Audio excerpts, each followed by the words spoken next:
Elisa E. And Ebony Nicole.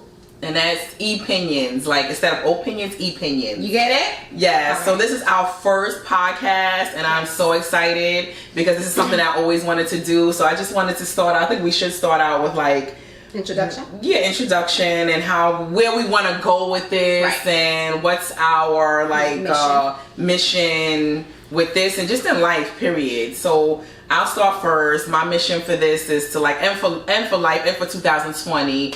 I just want us to be able to have a safe space, something therapeutic where we can speak about life issues, juicy celebrity gossip, like anything that we can like that I can relate to. Like I've always wanted a platform. I feel like I love to talk.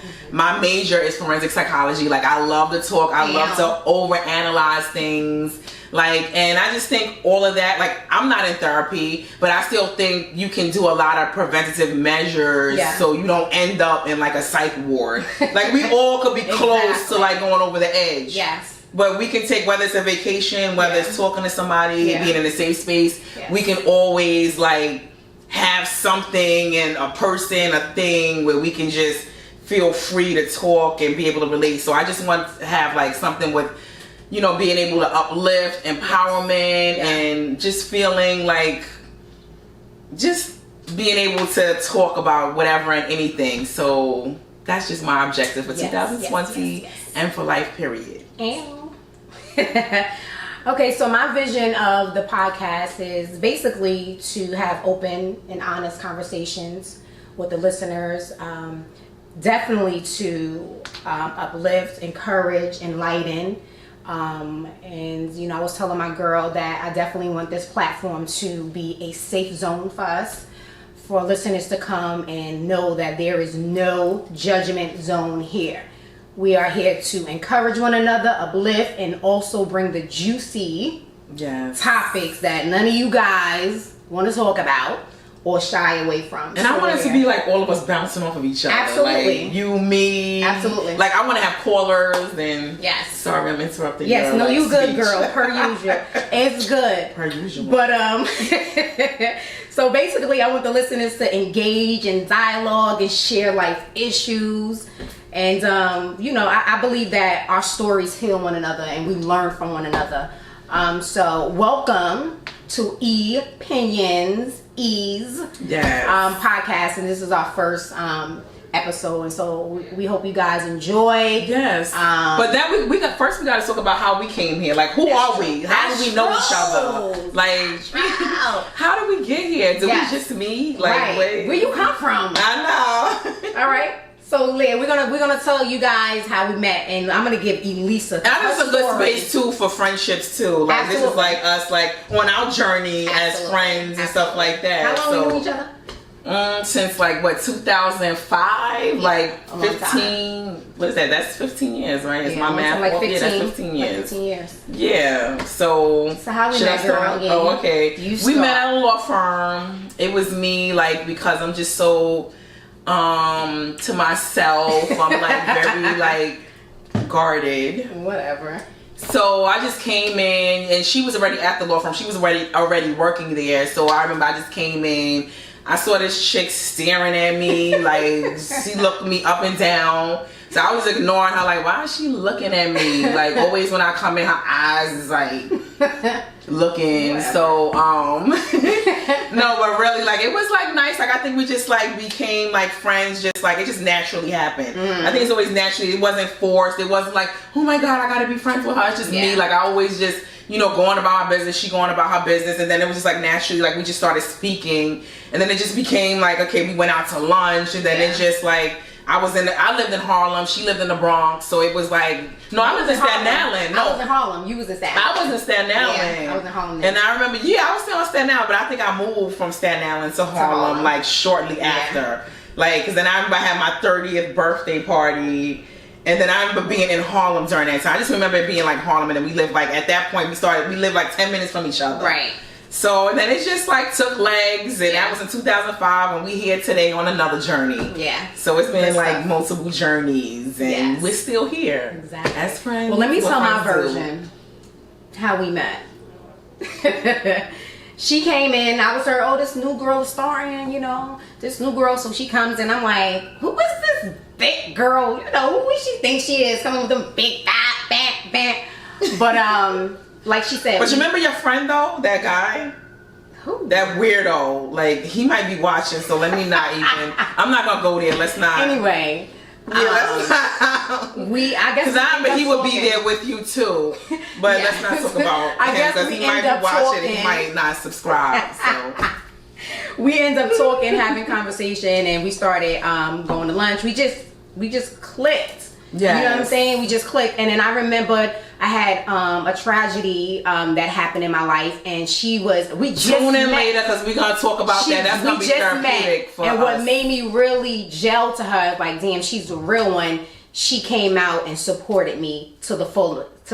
And we weren't fully friends at that point. Right. Like we just started to become But I think friends. that started that connection. But when I spoke to somebody then, I was like, could you ask her, like, is it okay? Like, should I come? Because I don't know if I'm like, if that should be something like for just family. So I still came out. Yeah, she came out. And bought a gift. And I was grateful. That was good stuff. So ever since then, we've been like, you know, friends. Yes. Close friends. Mm-hmm. So that's how we met, and we're still on this journey. And this journey, we can't wait for you guys to listen out for our up and coming episodes and all that good stuff. So do you want to start and go into the topics for today? Yes, I want to talk about some juicy topics that I think like we all can relate to. Like what I want to do is I want to be able to bring up something like, what's the first one I think we should talk about? I think the juiciest topic that's going on right now is surviving R. Kelly. We gotta touch on that. Yeah, we definitely gotta touch on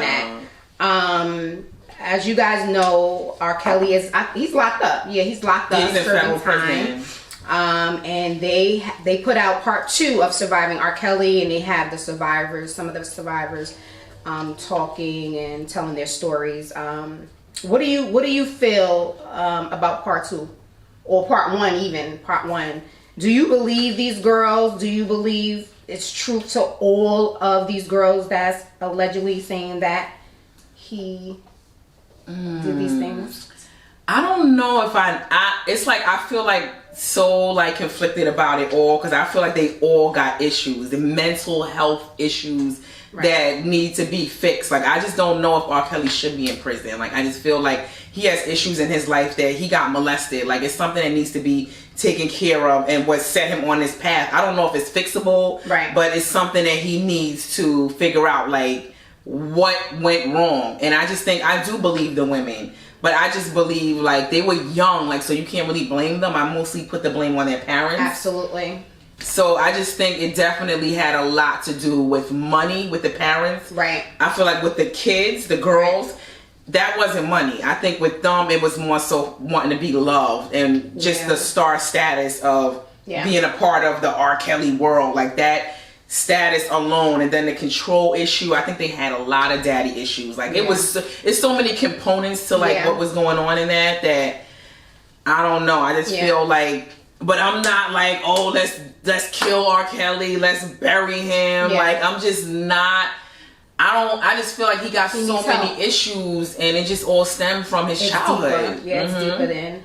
I agree. As far as the parents, I feel like if R. Kelly is locked up, some of these parents need to be locked up. Period. Point blank. That's my opinion. I feel that some of these parents knew that R. Kelly had these charges years ago. Why would you allow your kids to go in studio, have studio time with this man or go away with him? Whatever the case was, I think that some of the parents played a big part of this, and they should be held accountable.